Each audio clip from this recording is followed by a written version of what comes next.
Single alien woman builds her house wood by wood as a human widower watches, dreaming of family.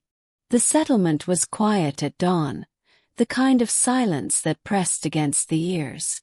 Beyond the ridge, where the valley opened into untamed woods, a stranger worked. James Lockhart, widower and farmer, had seen her arrive months ago. A tall, slender woman with silver-green skin, hair like woven copper strands, and a gaze that seemed carved from another world. She had spoken little to the villagers. Instead, she carried tools on her back and trekked into the forest. Each day, James found himself drifting to the edge of his property, leaning against the fence to watch. She split fallen trunks with precise, deliberate strikes, her strength masked beneath graceful movements. Piece by piece, log by log, she raised her dwelling from nothing but determination and raw timber.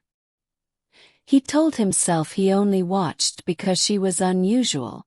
Alien women had come to Earth after the peace accords, but most stayed in the larger towns.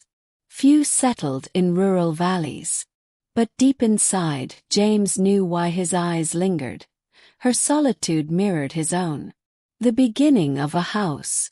The foundation came first. He saw her drive stakes into the earth, measuring angles, adjusting until satisfied. Some evenings, after long days tending his crops, James carried supper to the fence line and ate while watching her balance beams across trenches. She sang sometimes, a low, wordless melody that carried on the wind like a lullaby. It reminded him of his late wife, Ellen, who used to hum while kneading bread. The sound pressed against old wounds. Ellen had been gone 3 winters now, buried beneath the oak hill. Their house felt too big, too hollow. The neighbors had urged him to remarry, but James had no heart for it. Yet, night after night, he found himself waiting for that song. First contact.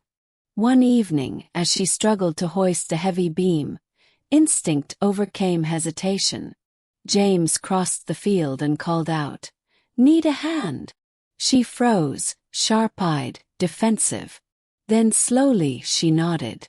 Together, they lifted the timber and settled it onto the frame. Her hands were strong, her grip calloused like a laborer's. "Thank you," she said, her accent lilting, vowels bending oddly. "Name's James," he offered. She inclined her head. "Sarah." They worked side by side until the sun dipped red. James had built barns and fences, but never had he worked in silence so comfortable. When she finally released him, he returned home with sawdust on his shirt and something stirring in his chest he hadn't felt in years. Dreams of family.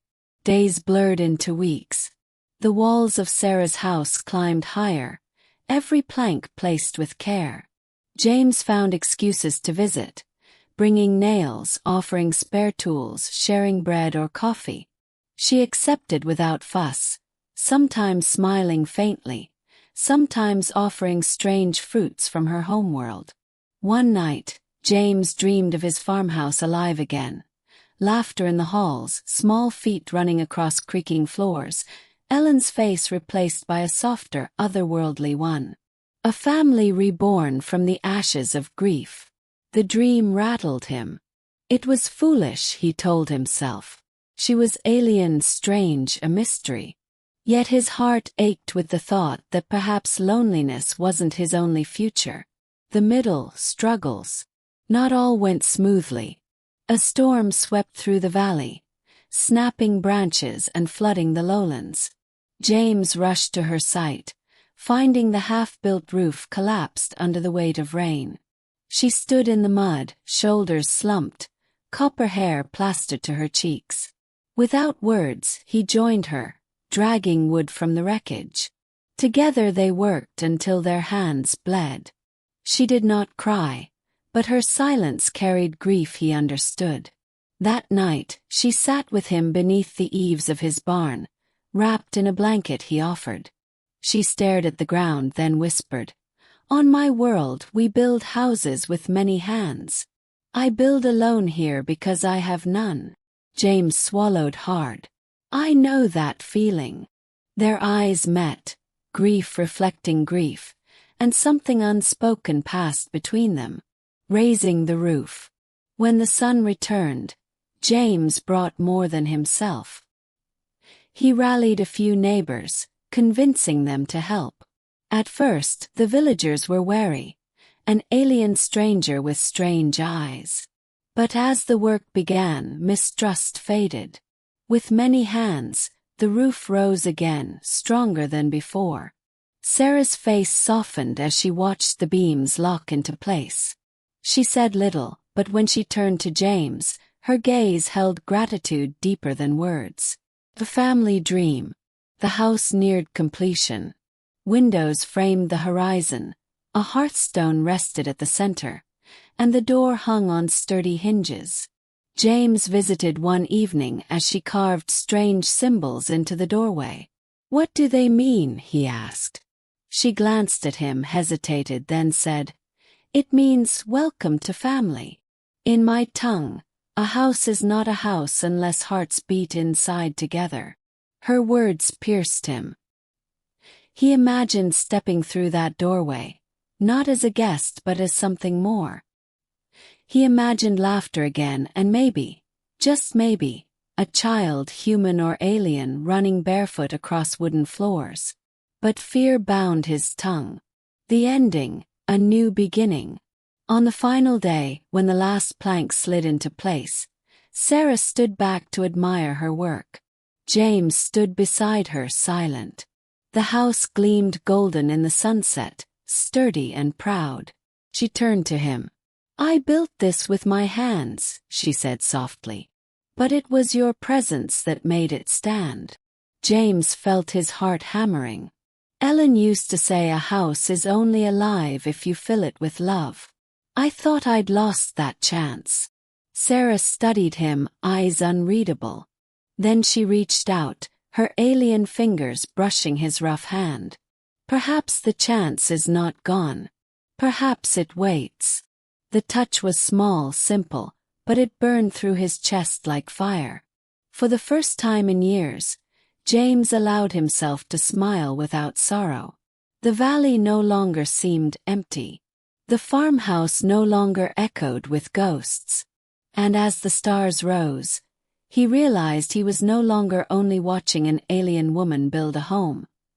He was dreaming of building a family beside her. That night, James lingered outside her new home. The glow of a fire flickered through the fresh-cut windows, shadows dancing across the beams they had raised together. His chest ached with a mixture of fear and longing. He had lived too long in silence, too long in the company of ghosts. Could he really step forward into something new? Sarah emerged, carrying a lantern. She looked at him with those steady, starlit eyes. "Will you come inside?" she asked simply. The invitation was not just about shelter. He heard the weight beneath it, the promise of company, of belonging, of healing. Inside, the air smelled of pine resin and warm ash. A single woven mat lay before the hearth, alien embroidery threaded in strange, beautiful patterns. Sarah sat, gesturing for him to join. James lowered himself slowly, hands trembling. "I thought my story ended with Ellen," he confessed, voice breaking. "But watching you build piece by piece, I began to wonder if maybe I could build again too." Sarah's expression softened, something like sorrow and hope mingling. "On my world," she whispered, "we say that wood remembers every hand that touched it. This house remembers yours." James swallowed hard. The fire popped. Outside, the night wind brushed against the walls.